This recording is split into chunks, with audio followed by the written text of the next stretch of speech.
Hey, we're Stocks. We're Logan. We are coming back to you. We're filming a lot of shows and a lot of time. We're moving as quick as the playoffs move. We're trying to keep up, and we're doing the best we can. We promised a lot of content. We're trying to deliver.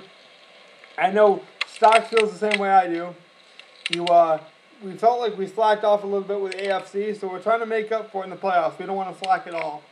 So we're putting in some overtime this week, because we want to give you playoff time. And Stocks has a little bit of a broken heart right now because he lost to the Vikings. So you got to commend the guy for taping up the arm and sewing up the heart so he can join us and still be able to break down the games without crying. Because I tell you what, if I was in the playoffs, we're talking playoffs now. I'd probably be crying. So thanks, Stocks, for joining us. Nah, it's no big deal. It's just another tough loss to the big Saints. But, well, another tough loss to a good team. I mean, that's. Yeah, AP came back to haunt me. That's all well and fine. I kind of had a feeling he was going to come back to haunt me one day. So let's talk about your game because obviously I could break down the numbers all I want. You're the guy inside the game, so what was the game like inside the game? Yeah, I got I won the coin toss and I deferred to kick. Yep. My defense came out pretty well. Got a sack on second and 10. Shutting AP down. It was a 3rd and 20 play, and it was just a play to Hester that came back to haunt me over and over again. I thought I was sitting pretty. I was just playing a man cover zone, under zone, and he exploited it and moved the ball for a first down. I kind of deflated the sails a little bit. Kind of batting down the hatchets. Yep. He put up some serious points against me. After the first quarter, it was only 3-0. But then the breeze factor of his interceptions came back to haunt me. Well, Drew Brees has been breezy, and I'm not talking about that in a good way. I'm talking he likes to sail a lot of balls, if you know what I mean. He likes to get the wind, the breeze behind the breeze. And there's so, no breeze inside a dome now.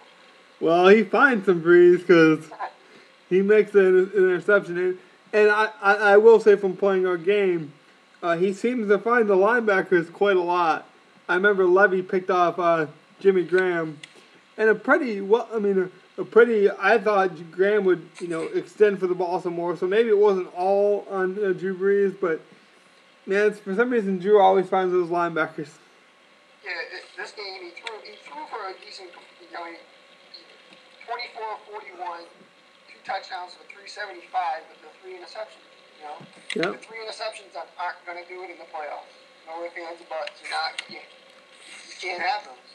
You're giving that team 3 extra tries. You can't do it. Well, usually a team off the playoffs like you are, he's thinking about rebuilding maybe. He's like, okay, I got to the playoffs. I need to get that bigger. I need to get good in a few more spots to make sure. You might need 1 or 2 more pieces, and you're willing to move some big pieces. Is there anybody you're willing to move that might be a pretty big commodity for other teams to fill a need? I got Darren Sproles, on the block now. Yeah. Really good all-around back. Yeah. He's a B overall and B potential, 78 overall. His kick and punt are ridiculously good.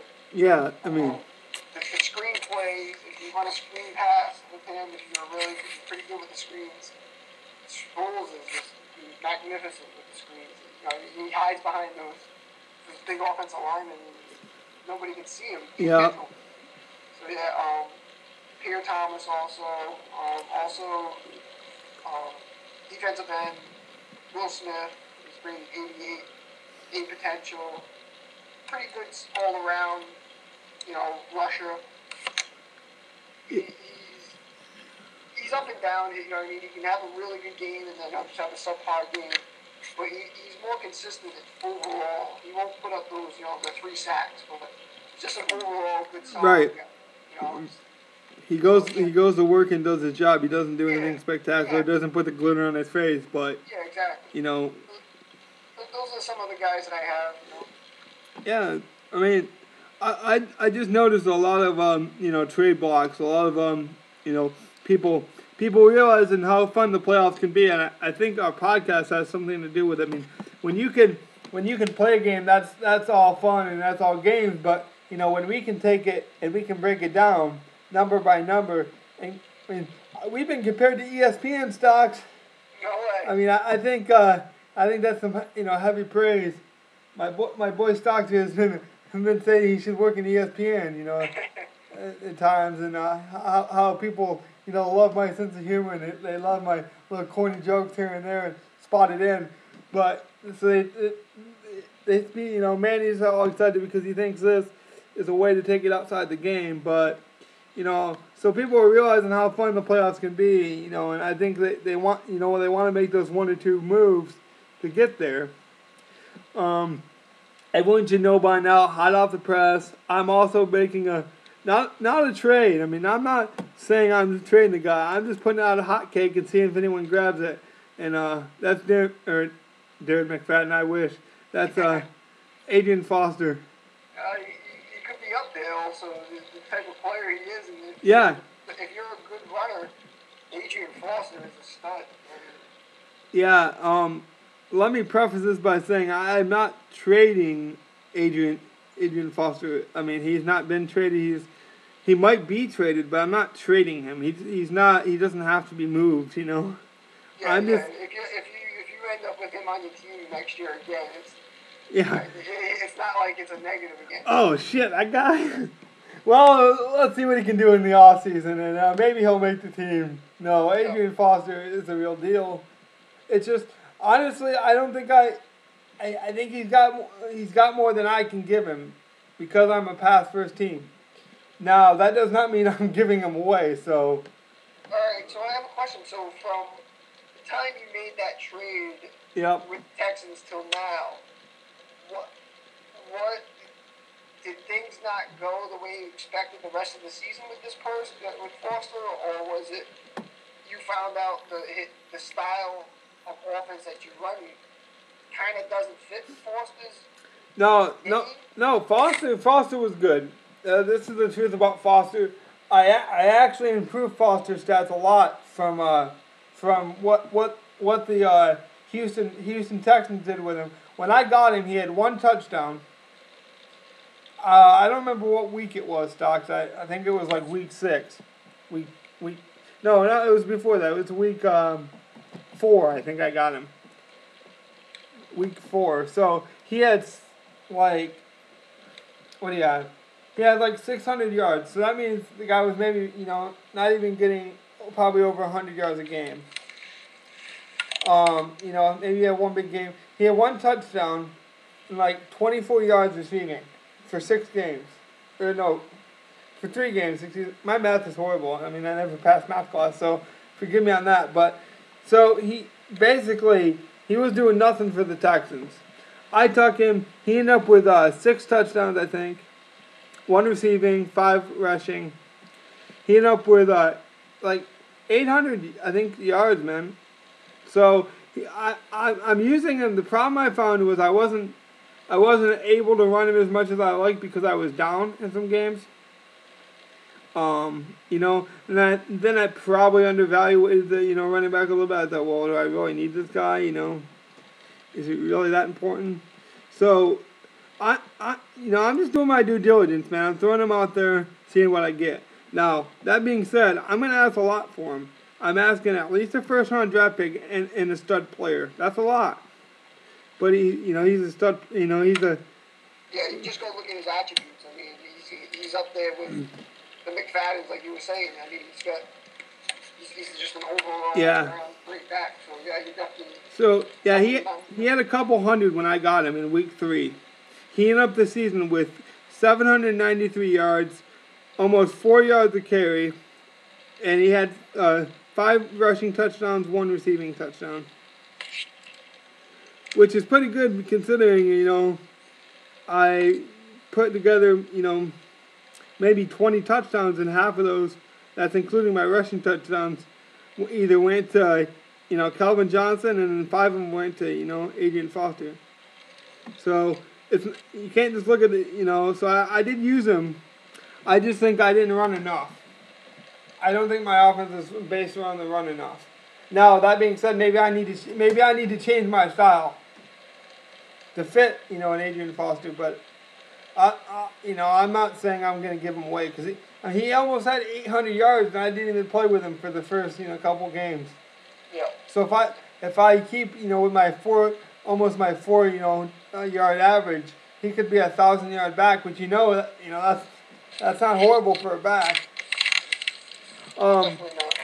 On a quick note, looking at the draft poll right now, Saturday, 7 p.m. Eastern Standard Time is at 36. Yes, important. 36%, 7 voters. Sunday is winning the majority at 47%. Monday at 7 is at 15%.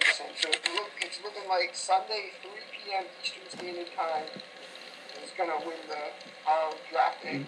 Prime times. Yeah, everybody's around, you know. I know not everybody's around, but yeah, the majority is around Sunday watching football. Well, at least the majority is around watching football on Sunday. The majority of the league is not American, so Thanksgiving doesn't affect it as much as, you know, it could if we didn't have it, you know, and the fact that Thanksgiving is a Thursday, you know, it's quite possible even most Americans can do it on that date. So it's a good date. That being said, remember it's on the website. We're going to draft on the website. Everyone needs to draft on the website. We won't be using any PS3, or can you be on the PS3? The PS3 won't be being used. It's actually on the PS3. The draft is being simmed. Okay, so you have to be on. You have to be on the website. All right, so you make that clear. Because what happens from my knowledge on the game is actually everyone gets simmed and assigned to a team. You know, they basically have their own draft. It's like, you know, if no one showed up for the draft, you would sim it on the PlayStation. All those players then get entered into the website, and they can get moved around like a free agent. Basically, the rookies are free agents in terms, and that's how Madden looks at it. But really, we're having a draft. Okay. The good thing for that, you know that Madden didn't handle their pre-rankings very well in previous years, so drafting on the system was kind of hard for guys who can't make it. And you always have some of those guys in and you feel bad for them who can't make the draft. And it happens to everyone. I mean, I'm the most active owner, but I can't make the draft this year. So it happens to everyone, so that's important to remember. So with doing it with the website, then everyone can. Manny was talking about even leaving it up for a few days if he had to, like, you know, maybe doing a Saturday and Sunday thing, so people have 2 days to, you know, make their draft picks. Come in, select your guy. The next guy comes in, you know. But I don't know. But the thing is, it's the most fair way because then everyone can make picks. You know, Manny, he's in charge of everyone, so he's making picks for me. So that way the computer doesn't draft a punter for me in the first round. Yep. And I had that happen. In the old league we were in, you know, a few years back when we did the one draft, I ended up with a fullback in the first round because I couldn't make the draft. And that's not good, you know. When you see a bunch of talent and then you see you got a fullback in the first round, it makes the other owners very happy. Let me remind you, but you know, that's an important reminder. What's that date again? Sunday? Yeah, Sunday looks like it's winning. 3 o'clock. 3 o'clock Sunday. Be there, or Manny's gonna have to draft for you. So don't make a lot of work for Manny. Listen, Italians are very, very passionate people. Okay. That's not this Sunday. It's next Sunday, right? Or is it next Sunday? It's next Sunday. So not this upcoming Sunday, unless the playoffs get moving. Which I don't think that will happen. No, you know, unless we can come to an agreement to move it up, I don't think it will happen unless we have like 100% participation. You know. Yeah. But it's Thanksgiving weekend, Sunday at 3 p.m. Excellent. All right, so let's move on to games. The playoff games, very interesting things happened. We picked the Oakland Raiders to win the game. They did. I picked the Patriots. Oh, you did pick the Patriots. Yes, I did. I picked the Patriots. You went with the run-in, and I went with the pass. Oh, that's right. That's right. See, I need to go back and watch my podcast, and it can be found on the website and the website now. Manny put a good feature together for us, so that's also a good thing to remember. But going back in, you can look at all the archives if you want. You can go on the website; it's right under there. But back to the game. You got the Patriots beating the Raiders 34-10. Did I say that wrong? I wish that's what the Patriots did. I bet they wish they beat them 34-10. The Raiders beat the Patriots. Excuse me. Yeah. 34-10. Back to our last podcast. It's clear and simple looking over the stats and the teams. It was the McFadden factor. Is he enough to take the team over the top? And 24 carries, 192 yards, 2 touchdowns. A 79-yard run. That's what I was going to say. Did you see that buster? That's that home run hitter. That's that home run hit we said you need. Yep. So, and you just have, Jason Campbell, 6 for 8 for 160. And your boy, or your little sidekick guy, Terrell Pryor, 3 or 4 of 32 yards passing. So, he did use the secret weapon 4 times. Hey, I don't know if he used our advice on the podcast, if he was up so many points, during the week, during the game, that he decided to put Pryor in. But Pryor has some good rushing yards too. Yeah, 3 for 26. So yeah. Yeah, we talked about it. You're gonna have to, he got like 60 yards passing and throwing. You're gonna have to do some things that maybe you don't normally do just to throw off a team. So. Yeah, on the Patriots side. You got the Tom Brady factor, 13 for 29, not great there. 322 yards passing, great. 1 touchdown, okay. But there's the big 3 interceptions. You've got the Breeze factor. I'm kind of having a hard time understanding how a quarterback with a 99 overall throws 3 interceptions. I can't answer that. And, I don't think anyone can answer that. Sometimes Madden just does what Madden does, and you know that. Yeah, it kind of baffles me a little bit. That you have a Drew Brees, 96 overall, 3 interceptions. You have Tom Brady, 99 overall, 3 interceptions. Well, we talked about it. I mean, we talked about the big names being out of the playoffs, Aaron Rodgers being out of the playoffs. We talked about, you said Peyton Manning earlier. I also like to add Philip Rivers to that. So you got a lot of big-name quarterbacks not playing particularly well. You got Jason Campbell who comes in and throws 116 yards on 6 of 8. He threw... 6 of 8. Tom Brady has the 100 overall throw accuracy in the game. Remember when ESPN did the voting? Yeah. Tom Brady won the 100 throw accuracy. And he's got 100 in our franchise because we... Yes, he does. I have it right up here. He's got 98 short accuracy. He's got 96 medium and 89 deep. I mean, it's just... If you have 100 throw accuracy, I don't understand why... Yeah, you threw the ball, 29 times. But you're saying 3 of them are that bad that he's 100? I agree. That's not to take away from the Vikings or the Raiders. I'm not taking away from them. I'm just taking away from the attributes. The game itself, so high. Yeah, the numbers are high, and then you see a guy that throws, 3 interceptions. You look at Drew Brees, who you said throws 3 interceptions. We can't look at the stats of that game yet, Docs, because of the updates due to the website. But we got your first analysis, so we don't need the website. He threw 3 interceptions. And no touchdowns, or did he get a touchdown in there? Who? Breeze. Yeah, he had a couple. So he had a couple touchdowns, 3 so an average game at best.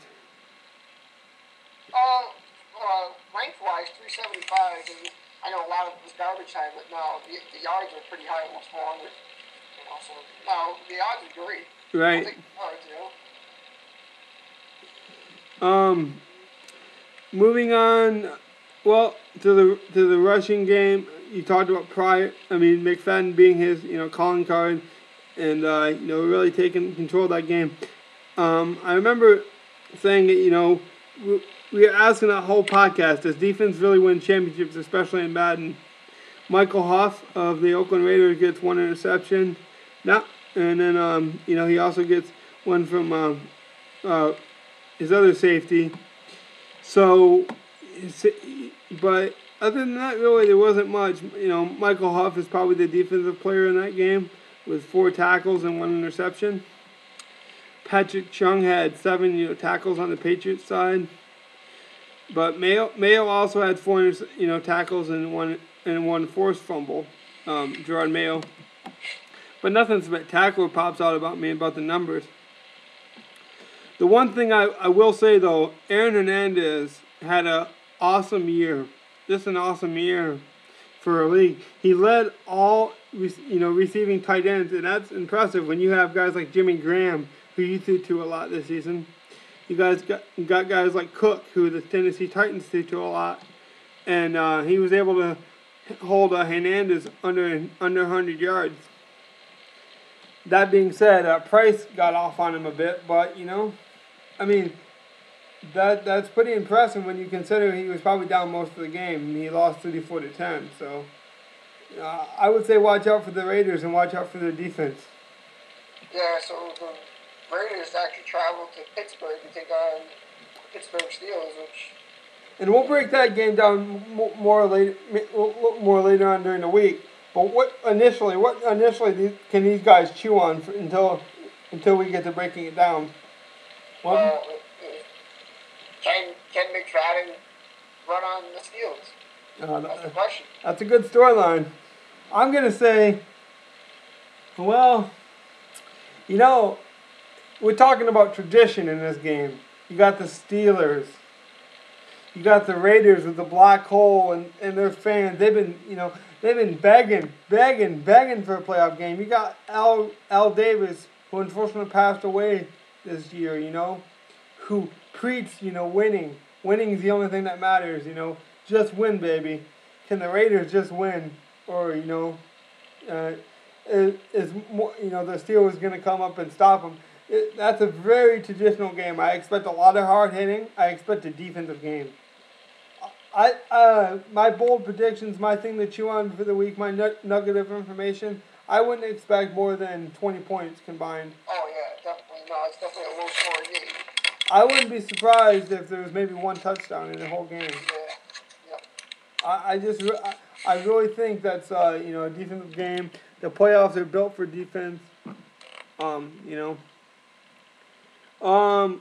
That being said, we have another pretty handled loss when we look at Cincy and Tennessee, and it's sad, I have to say, Stocks, because you know how it is. You just lost a game. You worked so hard this season to get into the playoffs.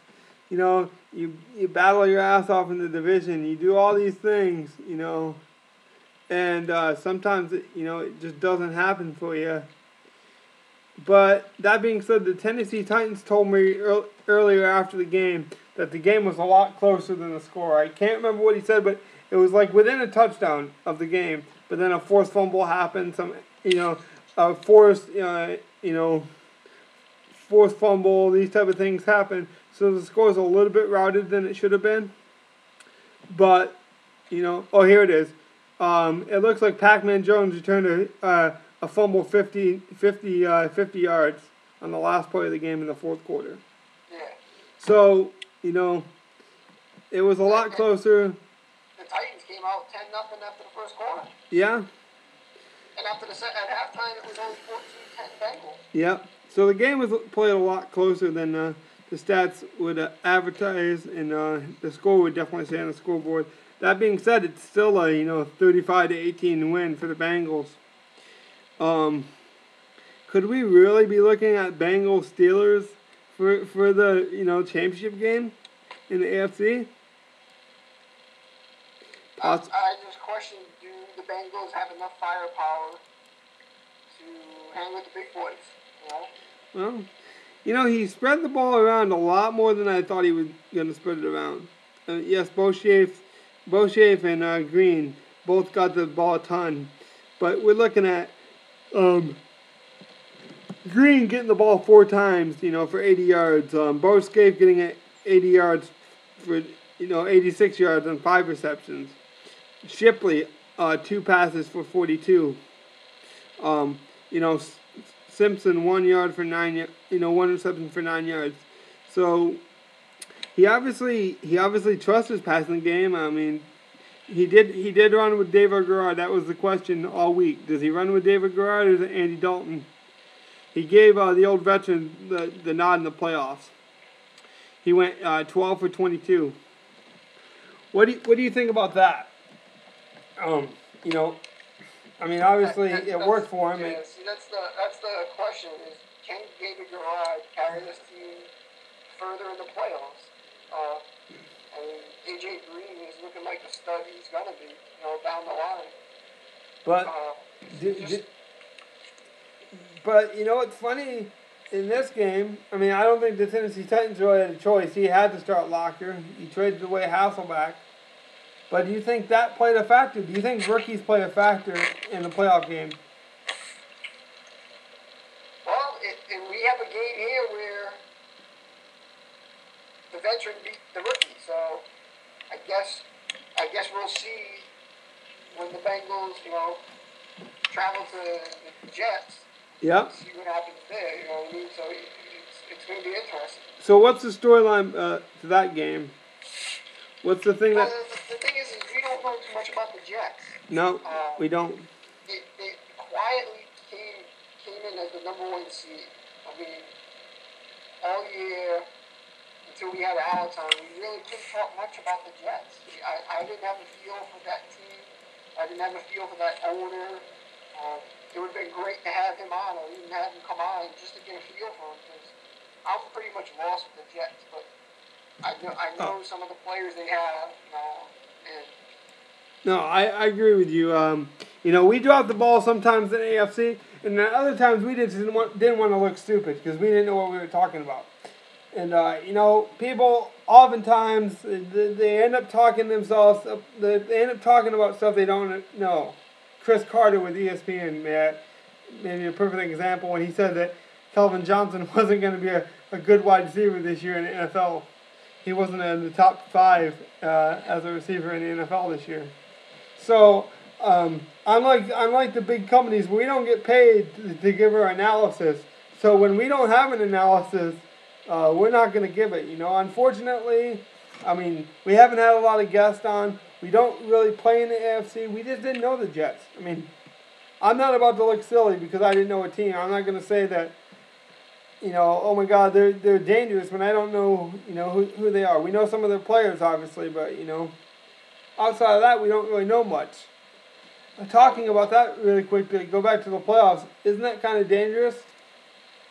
Oh, without a doubt. I mean, we don't know about him. Yeah, speaking in quietly, this guy could just run the table and, shock the world, shock everybody. Where did this guy come from? I think he won like 11 games, so he's for real. Because when you win more. If you can win double-digit games in this league, you're for real. That's definitely a measuring stick. How good you are. I don't care what division you're in. That being said, what do you take from the Tennessee game? If there's anything, if you can take from it, what do you take? Whether it be good, bad, or indifferent. The Chris Johnson factor, I always, that's my first thing I go to. Yeah, hold him under. I played Tennessee, and Lamar McLean ran all over me. He didn't do too much in this game, so. But yeah, I go straight to Chris Johnson. He had 18 carries, 81 yards with no touchdowns. Their defense, I always check out the defensive stats. That's why I think that's. Witherspoon had 7 tackles. That's where his team let him down to me. Nope. Oh, excuse me. 1 sack. 1 sack, 1 interception. But, I mean, besides Witherspoon, you're right. No one really did anything. Besides, the few interception here, or but that's it. When you go over to the defensive side, if you compare the defense, just the sheer amount of players he used and how everyone contributed versus, the couple odd, Tennessee guys, he really relied heavily on Witherspoon. And, Will Witherspoon's an older guy. He needs to get younger. And he needs these young guys to step up. And he's got young guys like Brandon Graham and the young corners. He believes heavily, and next year he's got to have them step up because he's proven he can win in the season with his offense. I mean, who couldn't? You got Chris Johnson, who is electric in our league particularly because he's still got his 90-some speed, so he can be very electric. And when he gets his favorite target back in Cook, he proved he can win a season. But don't you agree? If you're the Tennessee Titans, you can't win unless those young studs you got on defense step up. Oh, yeah, no doubt about it. Because Alex is coming, man. Yeah, he's coming. Alex is coming, and I think the Tennessee Titans knows that. Yeah. I mean, Alex has got a hunger. If you guys haven't been seeing, he's got something up his sleeve. I know that. Hey, and we're not just talking about Alex because he's on our podcast. He joins us all these things. We know Alex because the dude was like, 0-6? Me and him were headed for 1-2. Talking about first pick. Yeah, we were talking about 1 and 2 in the draft. And, I'm not going to toot my own horn. I didn't get too far away from that number 1 pick, but I got a little bit away. Now, Alex, he took my little jog away from the first round pick, and he turned it into a full-on sprint, man. He says, I don't want that first round draft pick, and he made a push towards the playoffs. I don't think it can be overlooked. That being said, who's your favorite in that division? Because we know that division was crazy. You still got the Texans, and you know the Texans. He's gonna make all these trades. He wants to win now, and he's always gonna be right there, at least with talent. Who wins that division next year? I'm gonna put you on the spot. Oh boy, that's a tough question because there's gonna be some serious moves. Those guys are making serious moves this year. They're going to be moving up draft boards. They're going to put some serious free agents. And I know this. I talked to Alex. He's getting a lot of progressions next year. He's got a really young defense. So that's going to be a fun division. Talking about a fun division, I hinted at it earlier. Do you think the Steelers and Bengals could meet for the championship? I know he's got some work to do, but you talked about the lack of offensive weapons. But that defense looked quite good, I have to admit. Taylor Mays, the old, UFC speedster, and everyone's like, well, he can't do this. He can't. The dude is full of speed, and he proved it getting 1 sack and 5 tackles. So, everyone really played well. I mean, you look at Ray Magaluga, who didn't do much. Okay. Oh well, that's his big hitting stud. Must not have been a forced fumble in this game. But you look down to his running mate. And Rivers, also from UFC, bang, he gets that forced fumble, So you never really want to count somebody out. Pac-Man Jones, he might not have done much as a corner, but he returned a fumble caused by Rivers for 50 yards. And I think we talked about it. It was going to come down to turnovers a lot in these playoff games. And it's clear the Bengals got more turnovers than the Tennessee Titans. I want to ask you this real quick, Stocks. Once A.J. Green progresses, isn't that going to be scary? Oh, yeah, without a doubt. I mean, he had a touchdown at 80 yards in a playoff game. He's a rookie. Yeah. 80 yards. And a touchdown, Kind of trying to distinguish what type of wide receiver he's coming into his own, Even in real life, he's seeing the truth. In Madden, he's just going to be even more because is he going to be a, Larry Fitzgerald type, or is he going to be that Macklin type? You don't know. He's going to be that deep threat or that slash and go wide receiver. So yeah. Well, what's interesting is I'm going to ask you. Who's the running back that never got any credit this year? Cedric Benson. He had 140 yards, 2 touchdowns, And before you say, oh, that guy doesn't have breakaway speed, he had almost a 30-yard rush in that game. Cedric Benson, Big Ben. An 81, 87 speed. I mean, there's nothing flashy. I don't know how he makes it work. He's making it work with him, you know? I don't know, Big Set Ben. Big Ben versus Big Ben in the Steelers. That could be. Wouldn't that be something? That would be great. I think the playoffs, we're going to break them down in more depth, so we don't really need to spend a lot of time. I mean, we got places to be. It's almost 10 o'clock here Eastern, so we're going to lock it up. We just want you to know we're trying to pull out as much content as we can. Just constant, all the time. We want this league to be fun. A quick note. Hey, I told you earlier I'm going to keep harping on it until somebody joins me. So if you want to shut me up, somebody join the show. Otherwise, you're going to hear about this every week. Skype. My name is Logan.Buck3. It takes literally, 3 minutes, 4 minutes if you have fast-speed internet? I mean, you only need... I mean, dude, get a webcam from 1999. Plug it in.